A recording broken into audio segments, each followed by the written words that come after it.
Welcome to our Lunchtime Live program on WJEJ, a partnership the third Thursday of the month with Washington County Public Schools. Today's show is sponsored by Volvo Group Trucks, a premier employer in Washington County. You can follow them on Facebook at Volvo Group Hagerstown or visit the website volvogroup.com/Hagerstown. This is Will Kaufman from the Public Information Office of the school system, joined today by Sonia Vanegas, English Learner Community Liaison, formal title, right? Yes, correct. But also, in very practical terms, Sonia is set up at the school system's new International Welcome Center at Pangbourne Elementary Center, but doing countywide work. That is correct also, That yes. is correct. Okay, we're off to a good start from my corner anyway. Welcome, good to have you. Thank you. Thank you for having me. I'm going to start with your story, your personal story that goes from some time previous, maybe to the United States, to Washington County. How did you get from there to here over a period of years? Well, that's a big question. I'm going to share a little bit about myself. I think what interlaces my person to the current job I have right now. So I was born in El Salvador, and my parents moved here towards the end of the Salvadoran Civil War. So we moved, and I grew up in New York, lived in Texas for a little while, abroad, and then I ended up in Maryland. So when I ended up in Maryland, I decided to look for work and using my degrees, Spanish and French. And so I started teaching Spanish at Western Heights, and I started a French program there as well. So that's how I ended up here. That story, I'm sure, has elements to it that none of us could imagine. You know, that I just... the physical journey, the emotional journey at various ages along the way. Can you share some of those memories? Yeah, absolutely. So moving from El Salvador to here, my parents moved first, and they came and set up. They had a little apartment. They got a job, and just like most families, the kids stay with grandparents or with family back at home. So when my mom decided to go back, she was 8 months pregnant, crazy lady, right? She could have had a baby along. Well, with all respect to your mom, yeah, yes, I agree with the crazy. But she had 3 kids back in El Salvador that she needed to bring here as well. So it was myself and 2 brothers, and we made the journey up this way. I was 5, and so we journeyed on over. My older brother, who's 2 years older, he remembers more of the journey than I do, for sure. But we visited El Salvador as often as we could once we could travel again. Right. What do those young years mean to you now? To me, I hold them dearly. They're part of my story. They're what makes me who I am, and appreciate what I have now.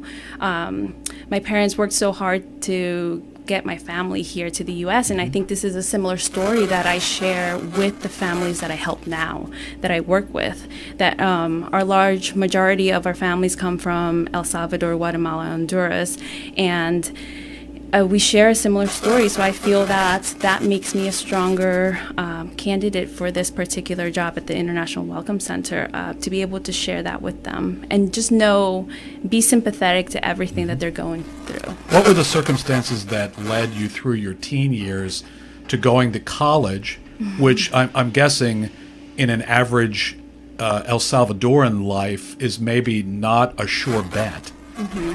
So how about those teen years and then ultimately pointing toward college? How did that all form? I'm smiling because my older brother, we called him the brains of the family. So he was... I think you're doing okay. He was the smart one, but thanks to him, he got really good grades. He always had honor roll, principal's award, and so he got into a private school around middle school. And that's when I experienced my culture shock. I grew up in Little El Salvador on Long Island, New York, which we spoke Spanish. We watched Spanish TV, the Spanish shops, everything. And then when we went to this private school, all of a sudden it was rich and all white, and that was my culture shock at that moment. So I'd been living here for a while, but that's where that happened. And so my parents always pushed us, and my mom didn't understand what it meant to get good grades, but she knew what I needed to have close, like 90 to 100. If we didn't have that, there were consequences. So she made sure that we studied, that we worked hard, that we didn't end up working as hard as they did. She always said, I don't want you guys working like burros, which means donkeys, like working really hard, like your dad and myself. So we pushed, and I love school. I mean, I'm just a nerd that way, but I love studying and working hard. So we were one of the first kids in our generation to go to college, and that's very significant for us. My siblings and I all worked really hard. Well, is it a perfect equation that you love school, and that equates to at least this part of your life, a career in education? Is it that easy? Did you have choices? Did you have other things you contemplated? There were other things. I mean, when I lived in Houston, because we lived in Texas for a little while, I worked in the oil and gas industry, and that was interesting, and I liked it. But what I liked most about it was just being able to translate the French documents that were coming from Africa, from South America, where we gathered some data on the field. We need a translator for us. So in learning the languages and knowing how much that expanded my knowledge of the world, and I love traveling, so being able to speak additional languages helps me communicate with that many more people. Imparting that knowledge and that love for languages and cultures is, I think, what brings me to the education field. And the education field first arose for you here in Maryland? Here in Maryland. Okay. All right. Yeah. How was that step? Applying for jobs. I mean, how did that transition feel? I tried a few things when I moved to Maryland. I worked in a hotel, doing a little bit of event planning, and I think always looking for the chance to use the languages. That was always my focus. Moving to Maryland, I couldn't work in oil and gas industry anymore. It wasn't here, and I thought, okay, Spanish and French. Let me try this out. Moved to Washington County, because at first I moved to Baltimore, and to move to Washington County, there was a need for language teachers. And it just seemed like a perfect translation. Not then, not now, always. There's always that need. Yeah. So that's how I ended up at Western Heights teaching Spanish. And my first year there, I thought, wow, I love French too. Like, can I start a program, a French program here as well? So. Okay. Some years of classroom teaching, now the International Welcome Center. How did that occur? Oh, what is that, first of all? The International Welcome Center? What is that? Describe that for all of us. The International Welcome Center, our purpose there is to help our non-English speaking families with the enrollment process, with filling out all that paperwork and collecting the correct documentation to get enrolled in school, which is daunting when you don't have any knowledge. Even if you have that knowledge in your own country, coming to a new country with new rules and new everything, it's difficult, and it's confusing at first, especially if you don't speak the language. So that's the purpose there, and we also do administer a screener test to help place these students in our EL program as well.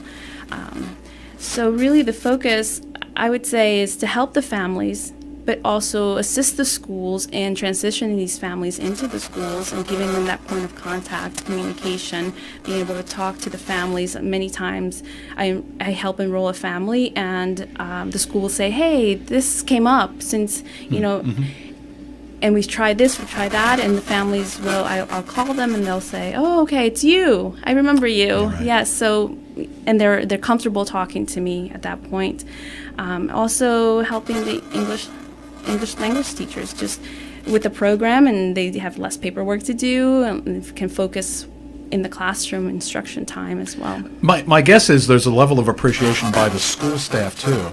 A lot of skilled folks, a lot of experienced folks all over the system as far as just the enrollment process goes. But you have to have plenty of value to get all of those steps in good order before they even. Some of these folks would simply, maybe unknowingly, walk into a school and not have all the paperwork, be a lot of management that you can take care of prior to them actually walking into a school building. As a teacher, I didn't get that automatic feedback right away. Right. But I always hoped down the road, I hope I helped someone. I hope the students, found a love for language or found a love for something that I was a part of somehow. But with this current job, I'm getting constant feedback from the families, from the schools, from our EL teachers, and they just love it. They're like, "Oh my God, why didn't we have this before? This is amazing." You're at Pangbourne. Is there any reason? What's because you do countywide work essentially? What is it about Pangbourne? It's just a central location. Well, it had one of the highest enrollments for our EL families. Okay, and how those numbers have grown. I'm guessing you've been busy this year. It has been. We opened in October. And some of the word is starting to get around. We've had some families that have come in and said, "Oh, you helped so-and-so, so can you help me with the enrollment?" The families come in and they say, "Well, I did this. It was so difficult back in September. You weren't here in September, right?" I said, "No, October is when we opened." And since then, we've had some good busy moments. Is this new, or is this done elsewhere? This is new to Washington County, certainly. I mean, are you carving your own way in some sense, or following some sort of practices from elsewhere where this has been done? So a lot of what we're doing is modeled after Frederick County. So they are our closest neighbor. It's worked with them in training and sat with them, sat through testing, sat through through the process with them to learn what they were doing, and then set up our own system that works for us. So it is going to be different because we are two different counties, but in essence, we serve a similar population. My guest today is Sonia Vanegas, English Learner Community Liaison and the point person at the International Welcome Center. Today's show is sponsored by Volvo Group Trucks, a premier employer in Washington County. Follow them on Facebook at Volvo Group Hagerstown, or visit the website volvogroup.com/Hagerstown. You're taking care of families with children of all ages, from very young right up into high school kids. Is there a difference in how they approach you, how you approach the process with them? Well, pre-K through 12th grade, I wouldn't say there's a difference how I approach the process. There's just things that are slightly different, but in essence, the families, they all need the same thing, very similar things. I would say that the students are different only because, they're different ages. You have your teenagers versus your toddlers versus, not toddlers, but your young ones. And I would say, I don't know that I really do treat them differently. Do you get to know their stories? Is that important to you? Not important to you? Does it happen by natural occurrence? Are the folks who are coming to you forthcoming? What do you get from them? I get a little bit of everything in there, but I would say after you sit with a family, because the process may take an hour to 3 hours, including testing. And so after spending that much time, I think it just naturally happens that they open up. And I do want them to open up. They are in a difficult situation, coming to the U.S. and fearing certain things, fearing that they will have to go back to their country, fearing certain things that, so they may not want to share as much. And I think having someone with a similar story as theirs, and I share a little bit about me and my family, and so that helps them open up. We have a lot of Salvadoran families that come through as well, and we end up asking, "Hey, which part of El Salvador are you from?" And I think in the end, it does create a good bond, a contact for them to feel comfortable that somebody's taking care of them. Now, as opposed to classroom teaching, you have to turn them out into a school, out into their particular community, their school community. That has to be, once you've had classroom experience and you got, 15, 20 faces, voices, bodies, stories, families, there's a little bit of a difference, or more than a little bit of a difference, where you take care of these folks, but then you have another child, another family coming. You're not getting their day-to-day story, I guess. Is there any follow-up where they either come back to you or you follow up, you actively follow up the family that you sent to XYZ elementary or middle school? I personally don't follow up. I haven't had to in that way, just to check up on them. But families do call back and they will say, hey, my child is sick today. They can't go to school. Can you please tell the teacher that, something happened? But I also provide the families with some resources too, so that they don't have to contact me all the time. If they have some questions, yes, I'm there for them. But provide them with even notes that just write your teacher a note. One side is English, one side is Spanish. Here, fill out the Spanish. It's mirror image, with the English, the administrator, the registrar, the office person, your teacher, they can all read what you're trying to say and what you're trying to share with them. Is part of your job resources within the school system, or do you offer up or provide, is there any component to what you do that involves outside resources in the community, in the county, in the city, depending on the jurisdiction? Is there anything to that? Yes, absolutely. So, aside from providing the in-school, in-county resources, making sure that they know where to go get their vaccinations, which is, sit there. Sometimes I've called for them and helped them make appointments. Just knowing English classes for adults. HCC offers some stuff. Here you go. Here's some information. There's this other event going on. Here you go. Have this information as well. So definitely some community resources so that families can start settling in a little bit. And you're, to use the name of your office, you're welcoming folks all year. I mean, there's no real set time frame on when folks are arriving in Washington County and getting their child or children ready to go to school. I mean, you could be enrolling somebody today. Yes, so there are a lot of walk-ins. Sometimes I'm lucky if I get an appointment set up, so that way I know to expect the families. But I'll have an appointment, somebody walks in, so now I have double families, double booking. But yeah, it's all year round, and since this is the first year, I don't know if there's a flow somewhere where we have high enrollments part of the year. I have heard yes, but personally, I wait until I experience it myself to really say, oh, this is how it is. Well, we haven't gone from year to year yet, but from October to now, how does it feel? How do those months feel? Does it feel different today than it did back then? It feels different because I'm different, because I've grown with it. And, in the beginning I was learning setting up processes because it's a new office. So setting everything up with how am I going to do the enrollments? How does this paperwork look? So meeting with all of the registrars in the school, I went to each individual school to meet each office and to say, hey, here's my face, here's what we're doing. I'm the person that you're going to be in contact with. So starting from that point to what I'm doing now, I'm much more comfortable with the process. Now I can really focus and settle in and work with the families. There isn't any question as to where the kids will be which school they'll attend because of where they're living. Are the numbers predictable in the way these kids go around the county, or are there schools that have surprisingly a higher number than what we all thought at the beginning of the year? Has it trended in any way as your year has gone? I would say there's some schools that I'm constantly working with in town mostly. Right.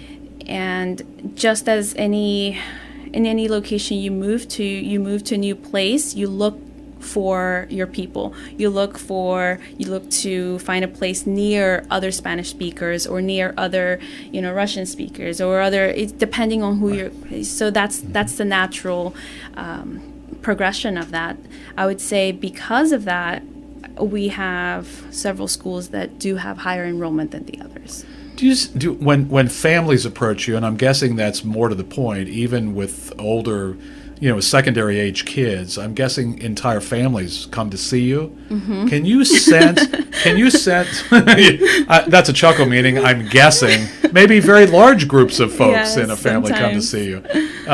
Can you sense sort of unease within the family?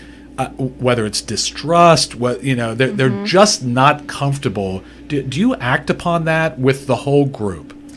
I do. I think naturally for me, it comes natural to make them comfortable, right, to help them relax. And there is with certain families, for different reasons, there's a certain level of distrust or just.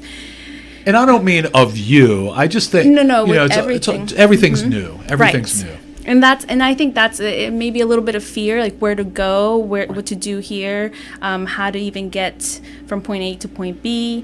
So just things that I would say normal things that you would fear being in a new country. Right. I assume you run into situations like any other group of students and families that there would be additional needs for particular kids. Whatever they may be. We certainly have a wealth of services in the school system and around the county. Mm-hmm. I would imagine you run the gamut as to who enrolls and what they need as a student or as a family. So ultimately, I don't complete the enrollment process. They send the families to the school, and the school makes that ultimate decision. But depending on what the family needs, I'm really lucky to work with, like all these offices with the secretaries we have, with the registrars, we have PPWs, our teachers, and that wealth of knowledge that I don't have, I just have contact and I have access to them that our families would not have access to.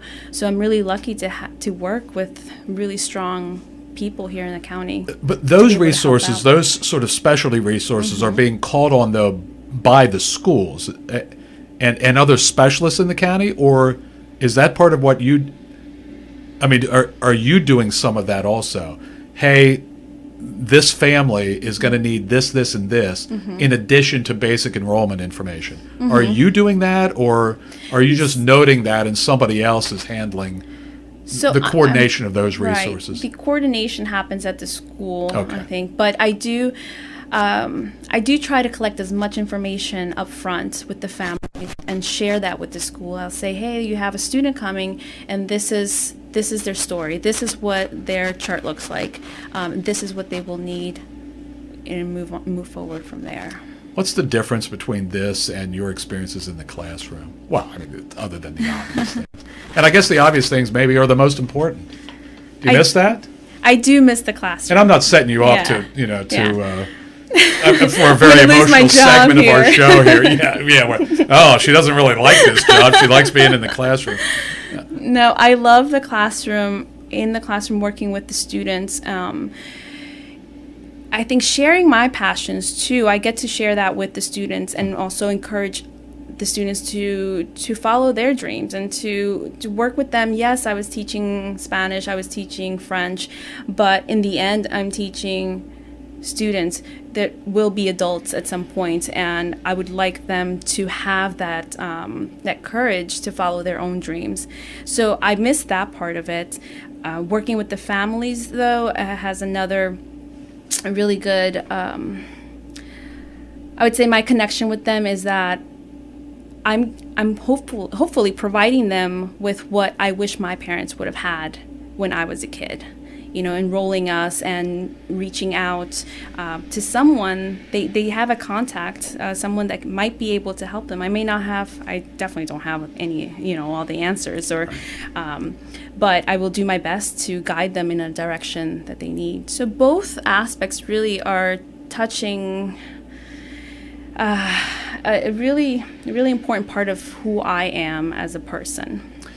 When folks come to you now and you get them in much more limited fashion than you would in the classroom over the course of an entire school year, do you see yourself in any of these kids, any of these families? Do you sit back and reflect even for a moment then or after they've gone, after you've taking care of what they needed at the time, do you sit back and think, yeah, okay, that this child, this family is close to what I experienced, what my family experienced? There have to be some similarities. Oh, there are tons, and often I do look back and I say, oh, that was just like us, or that, and so that will get me to call my mom and say, hey, Mom, this happened today. Tell me about that time. I don't remember that story. Just so I think it gets me to connect with my own family in many ways as well. You have a son in the school system. I do. How's yes. that? How's that? Since you're inside the system. How is that? How is that in and out of school for that youngster?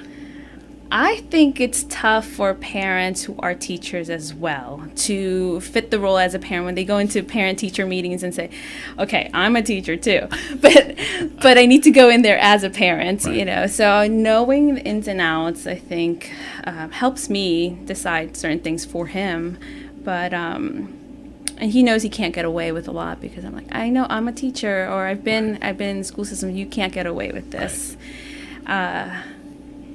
I don't know. Did I answer that question? Yeah, I think so. Yeah, I think so.